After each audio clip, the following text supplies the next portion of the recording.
Narito ang step-by-step guide kung paano magkaroon ng Digital Teen ID sa DIY Do-It-Yourself.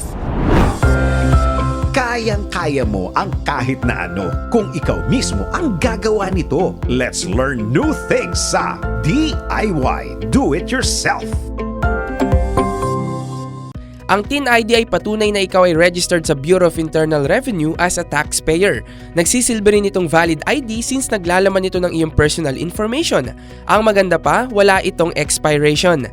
At ngayon, mas pinadali na ang proseso ng pagkuha ng Teen ID dahil maaari ka nang kumuha nito online. Kaya para hindi ka na pumila o makipagsiksikan, ang mga hakbang na ito ay iyo lamang sundan. Step 1. Mag-email sa pinakamalapit na Revenue District Office sa inyong lugar gamit ang iyong updated email address. Step 2. Pumunta sa orus.bir.gov.ph at gumawa ng online registration and update system o ORUS account.